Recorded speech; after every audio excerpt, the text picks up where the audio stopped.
madaxweynaha jamhuuriyadda Jabuuti mudane Ismaaciil Cumar Gil ayaa qasriga madaxtooyada dalkani Jabuuti waxa uu ku qaabilay wafdi ka socda Koongareeska Mareykanka oo ay ka mid ahayd Ilhaan Cumar. wafdigani ayaa madaxweynaha jamhuuriyadda Jabuuti waxa ay ka wada hadleen xaaladaha ammaanka iyo horumarka gobolka Geeska Afrika iyo sidoo kale xaaladihii ugu dambeeyay ee Soomaaliya iyo horumarka laga sameeyay dhinacyada kala duwan ee nabadda iyo isdhexgalka.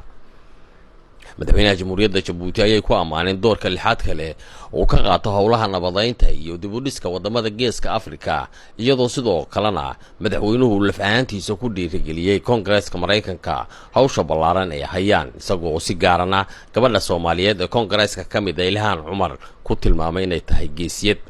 kadib madaxweynaha ayaa wafdigaasi waxa ay kulan la qaateen gudoomiyaha baarlamaanka ee dalkani jamhuuriyadda Jabuuti iyagoo gudoomiyaha baarlamaanka ee dalkani Jabuuti ka wada hadlay xaaladaha Koongareeska Mareykanka iyo baarlamaanka Jabuuti u dhaxeeya xiriirka iskaashi cilaaqaadka ka dhaxeeya labada dawladood. ay ku amaaneen tirada ballaaran ee xubnaha baarlamaanka laga siiyay haweenka dalkani Jabuuti.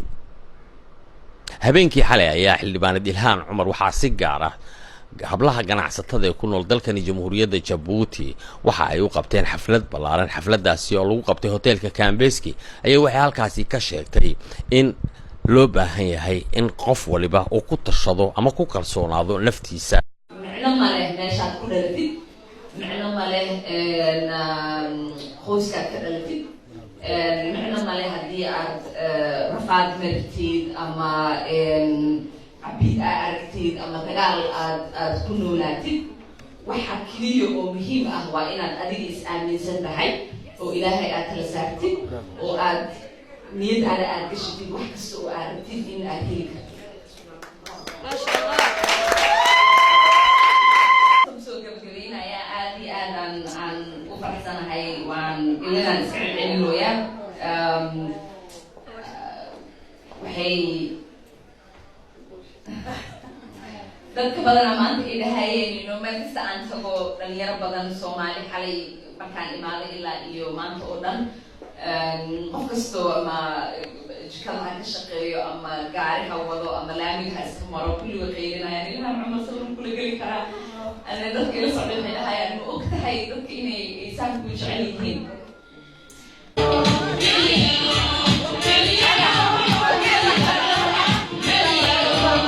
inta kadib ayaan waxaanu wareysanay qaar ka mid ah haweenka ganacsatada ee dalkani Jabuuti ee xafladaasi u sameeyay xildhibaanad Ilhaan Cumar.